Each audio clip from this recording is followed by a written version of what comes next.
주의 손에 나를 포개고 주의 발에 나의 발을 포개어 주를 위해서 평생 살겠다 하는 다짐의 찬양이었습니다. 사순절은 고대로부터 있었던 경건 훈련을 위한 특별한 기간입니다. 고대 교회는 부활절 새벽에 가장 큰 규모로 세례를 베풀었는데, 이때 사순절은 세례 후보자들을 훈련시킬 수 있는 최적의 기간이었습니다. 이 기간은 참회뿐 아니라 금욕과 금식을 통해 영적인 순수성을 회복하는 기간이기도 합니다. 사순절은 40이라는 뜻인데, 이 숫자 40은 예수님께서 광야에서 지내신 40일을 연상하게도 합니다. 우리 교회는 이 사순절 기간을 개인의 경건과 영적 훈련의 기간으로 지낼 뿐 아니라 복음을 이웃에게 전하는 전도의 기간으로 지내려고 합니다. 그러니까 나 자신이 먼저 확실히 복음의 내용을 믿고 있는지를 점검해보고 그 복음의 내용을 이웃에게 전하여 부활절에는 함께 부활의 기쁨을 누릴 수 있게 하자는 것입니다. 오늘은 그래서 가장 기본적인 복음의 내용에 대해서 말씀을 준비했습니다. 하나님께서 우리 인간을 구원할 구세주 예수님을 이 세상에 보내실 때 여러 가지 가능성이 있었습니다. 그런데 결론적으로 하나님은 이스라엘 백성으로 예수님을 이 세상에 보내셨어요. 요셉과 마리아라고 하는 이스라엘 가정에서 태어나게 하셨고, 이스라엘 백성으로 33년을 사시다가 이스라엘 백성으로 십자가에서 죽게 하셨습니다. 예수님을 이스라엘 백성으로 보내신 이유는 이스라엘 백성들에게는 메시아에 대한 예언의 말씀이 있었기 때문입니다. 수많은 선지자들이 다윗의 씨에서 오실 메시아를 예언했고, 백성들은 그 메시아를 기다리고 있었습니다. 그러기에 다른 누구보다 이스라엘 백성들에게 메시아를 보내시는 것이 가장 합당하였습니다. 때가 찾아 하나님은 드디어 메시아이신 예수님을 보내셨습니다. 그런데 안타깝게도 이스라엘 백성들은 예수님을 하나님이 보내신 메시아로 받아들이지 못했습니다. 그렇게 오랫동안 기다리고 있었는데도 받아들이지 못했던 데는 많은 이유가 있었을 겁니다. 그 중에 하나가 지금까지 그들은 율법을 지켜야 구원을 받는다고 생각했는데, 예수님은 나를 믿어야 구원을 받는다는 주장을 하니까 그 말을 받아들이기가 어려웠던 것입니다. 어쨌든 이것은 같은 민족의 일원으로 볼 때 참으로 안타까운 일이 아닐 수 없습니다. 자기 민족을 통하여 구원자 메시아가 오셨는데 그 메시아를 믿지 못하여 구원을 받지 못한다고 하면은 얼마나 안타깝고 억울한 일이겠습니까? 사도 바울의 고민 중에 하나가 바로 이 문제였어요. 왜 하나님이 우리 민족을 통해서 구원자 메시아를 보내주셨는데 우리가 그 구원자를 받아들이지 못하는 것일까? 어떻게 하면 동족인 이스라엘 백성들이 예수님을 믿고 구원을 받을 수 있을까? 고민하던 사도 바울은 로마서 9장부터 11장까지 이 문제를 다루고 있습니다. 오늘 본문도 그 내용의 일부인데, 오늘 본문에서 사도 바울이 강조하는 것은 구원은 믿음으로 받는다는 것입니다. 9절 말씀에서 내가 만일 내 입으로 예수를 주로 시인하며 또 하나님께서 그를 죽은 자 가운데서 살리신 것을 내 마음에 믿으면 구원을 받으리라, 그렇게 말하고 있습니다. 먼저 믿음으로 구원을 받는다는 말씀은 반대로 얘기하면 율법을 지킴으로 구원을 받는 것이 아니라는 말씀입니다. 유대인들은 하나님이 모세를 통해서 주신 율법을 지켜야 구원을 받는다고 믿었습니다. 그래서 613가지의 율법의 항목들을 온전히 지키려고 노력했습니다. 그러나 사도 바울은 로마서 10장 4절의 말씀에서 그리스도는 모든 믿는 자에게 의를 이루기 위하여 율법의 마침이 되시니라고 했습니다. 율법의 마침이 되셨다는 말은 율법으로는 의로워질 수 없고 구원을 받을 수 없게 되었다는 말입니다. 율법을 지켜서 의롭게 살려는 방법으로는 구원을 받을 수 없습니다. 사람은 자기의 행위로 구원을 받을 수 없고 의로워질 수도 없습니다.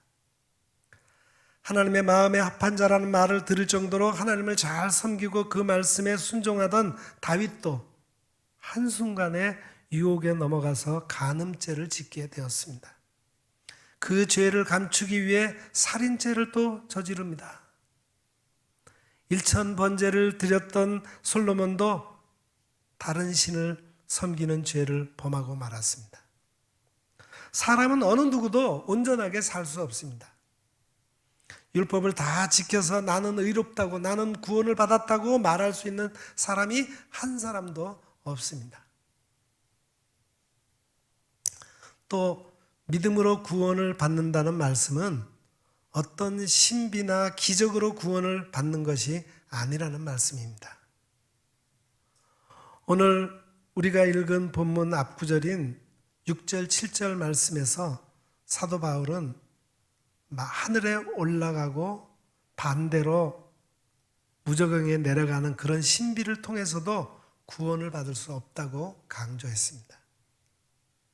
세상에는 신비스러운 기적을 통해서 구원을 받으려는 사람들이 있습니다.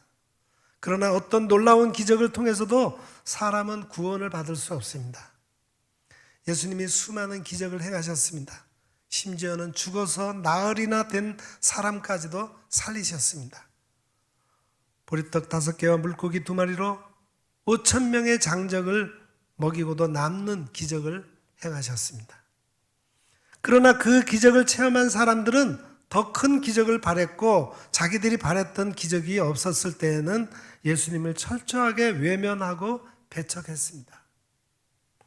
기적으로도 구원을 받을 수 없고 율법을 지키고 행함으로도 구원을 받을 수 없다고 한다면 그럼 어떻게 구원을 받을 수 있는가? 사도 바울은 새로운 구원의 방법을 제시하고 있습니다. 그것이 바로 예수 그리스도를 믿음으로 구원을 받고 의로워지는 방법입니다. 13절에서 사도 바울은 누구든지 주의 이름을 부르는 자는 구원을 받으리라 라고 말합니다. 누구든지 이방인이든 유대인이든 누구라도 예수님을 믿고 예수님의 이름을 부르는 자는 구원을 받게 된다는 것입니다. 사랑하는 성도 여러분, 오늘 우리를 구원할 수 있는 방법은 예수 그리스도를 믿는 믿음의 방법입니다. 이것이 우리를 죄와 사망에서 구원할 수 있는 유일한 방법입니다. 그런데 이 구원의 방법은 멀리 있지 않습니다. 8절의 말씀처럼 우리에게 가까이 있습니다. 가까이 있다는 말은 거리적으로 멀리 있는 것이 아니라는 말씀이죠.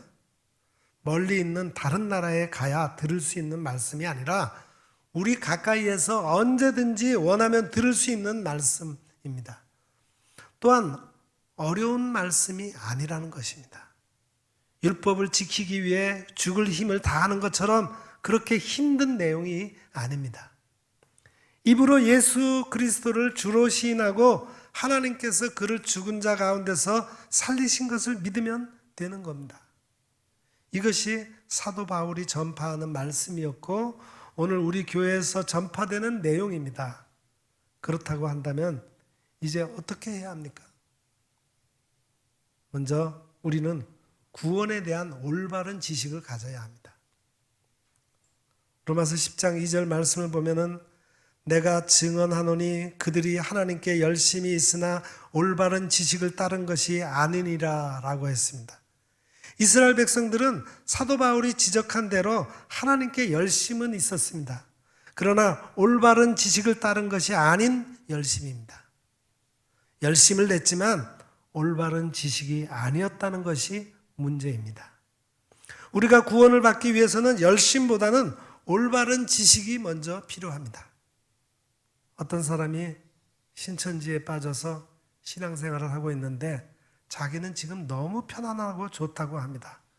자기가 신천지에 갈 때 다른 가족들이 염려했지만 자기가 가정에 충실하고 직장에 충실하게 살아가는 것을 보고 이제는 모두가 안심하고 좋아한다는 것입니다. 그 말을 듣고 참으로 안타까웠습니다. 거짓된 신앙에 빠져서 거짓된 행복으로 살아가는 모습이 너무 안타까웠던 것입니다. 여러분, 행복하다고 다 좋은 것이 아닙니다. 평안하다고 다 좋은 것이 아니에요. 어떤 것이든지 일시적으로는 행복할 수 있고 평안을 줄 수 있습니다. 그러나 그 결말이 중요합니다. 내가 지금 어디를 향해 가고 있는지가 정말 중요합니다. 열심보다는 지식이 중요합니다. 올바른 지식으로, 올바른 방향으로, 올바른 구원의 길로 가는 것이 정말 중요합니다. 사도 바울은 고린도전서에서 유대인들은 표적을 구하고 헬라인은 지혜를 찾는다라고 말했습니다. 이 지적대로 많은 사람들은 구원을 받기 위하여 어려운 것을 찾고 인간의 수고와 노력을 찾아 헤맵니다. 그러나 오늘 본문에서 사도 바울은 구원의 말씀이 내게 가까이 있다고 말하고 있습니다. 내가 전하는 예수 그리스도의 복음이 곧 구원의 말씀이라는 것입니다. 우리는 이 구원에 대한 올바른 지식을 갖고 신앙생활을 해야 합니다. 그러면 사도 바울이 전파하는 올바른 구원의 말씀이 무엇입니까? 먼저는 예수님이 우리를 위해서 죽으셨다는 대속의 죽음입니다.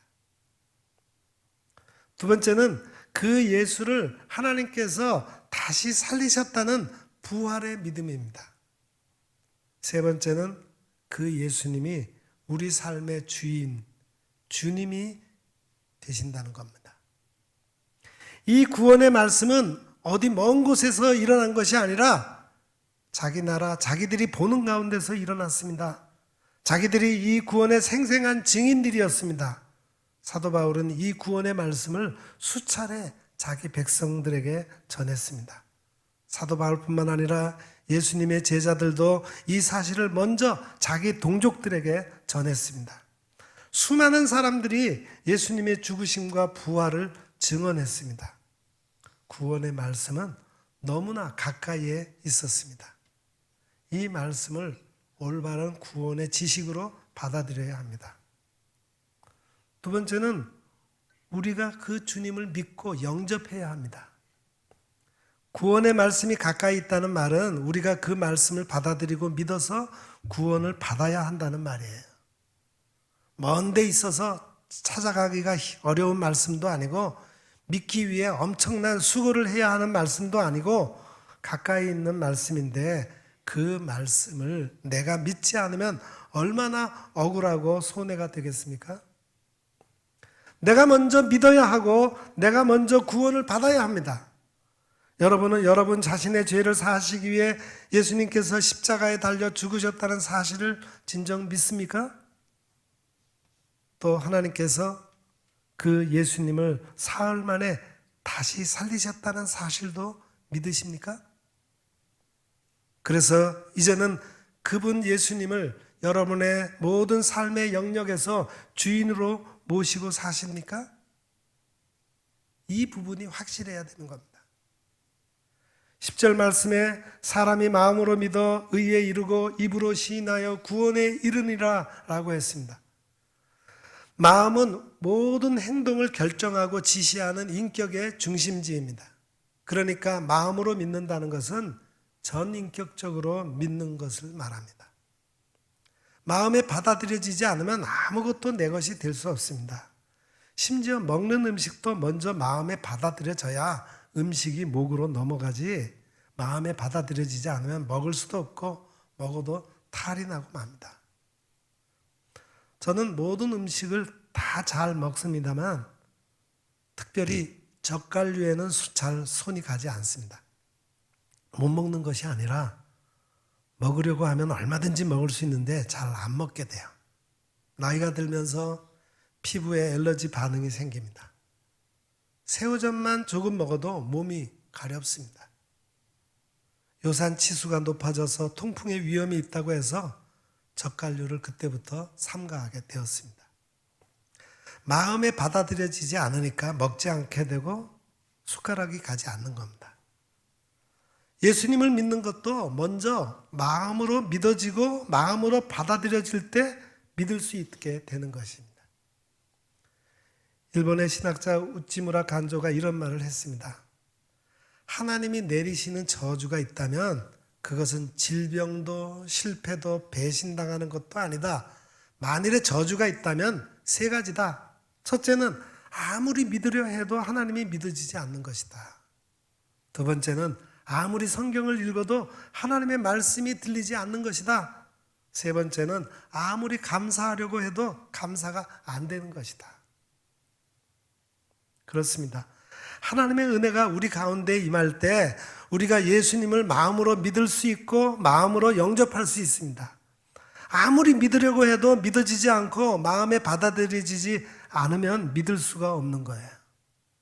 그런 점에서 오늘 우리가 예수님을 마음으로 받아들여 믿게 되는 것은 정말 하나님의 놀라운 은혜요 축복이 아닐 수 없습니다. 아울러 우리는 입으로 시인하는 삶을 살아가야 합니다. 오늘날 우리는 예수님을 수시로 시인하며 별로 어렵지 않게 신앙을 고백하고 있습니다만 사실 사도 바울이 이 편지를 쓸 때에는 그 일이 쉽지 않았어요. 가이사가 주님이 아니며 예수 그리스도가 주님이심을 믿습니다. 이렇게 시인하면은 그는 잡혀 죽을 수도 있었고 많은 고통 가운데 처할 수도 있었습니다.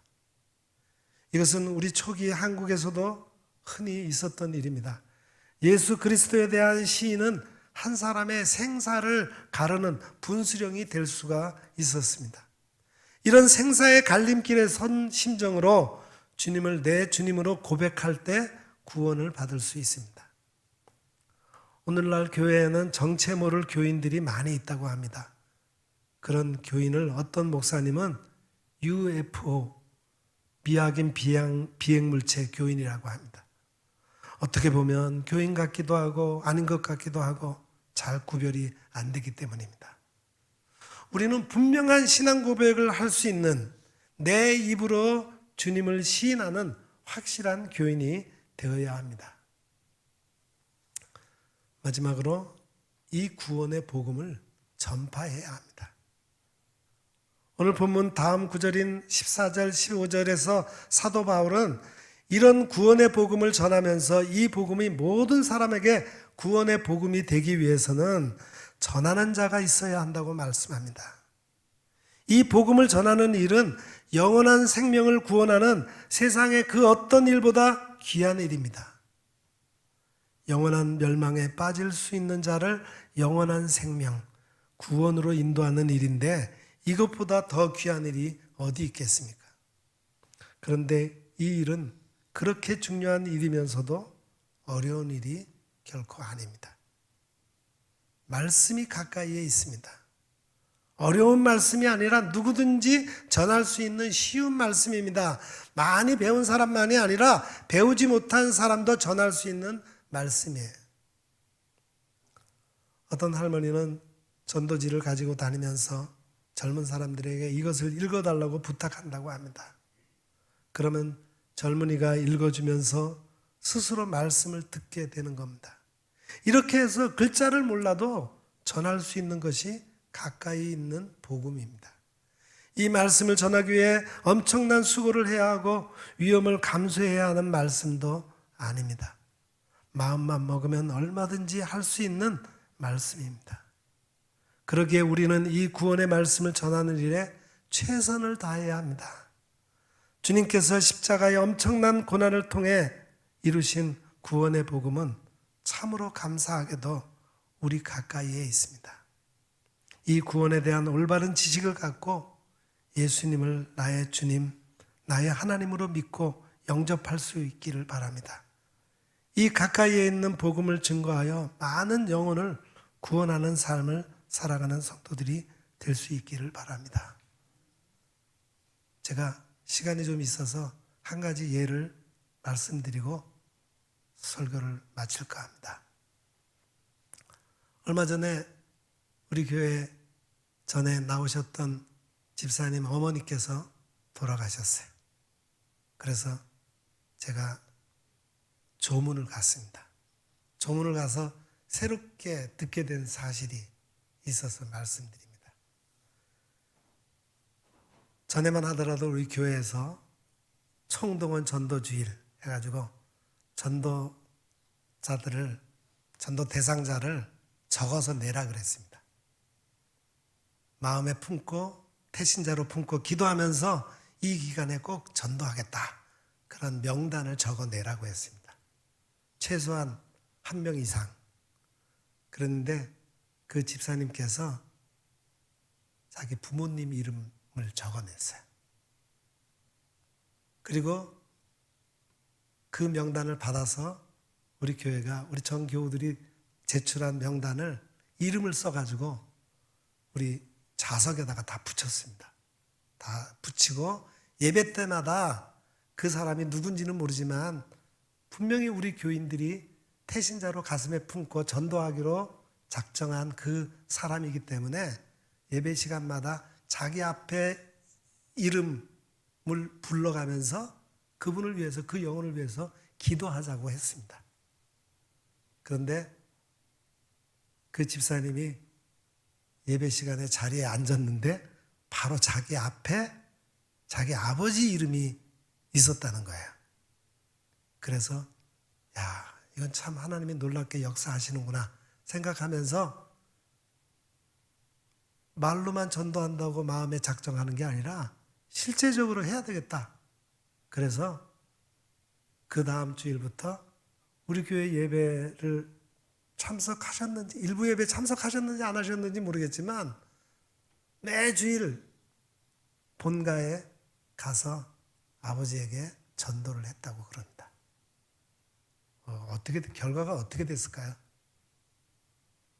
그토록 마음의 문을 꼭 잠궜던 아버님께서, 그래, 사랑하는 내 딸이 그렇게 간절히 애원하는데 내가 교회 못 나갈 게 뭐냐, 그러면서 하루는 집에 방문했더니 정장을 딱 차려입고,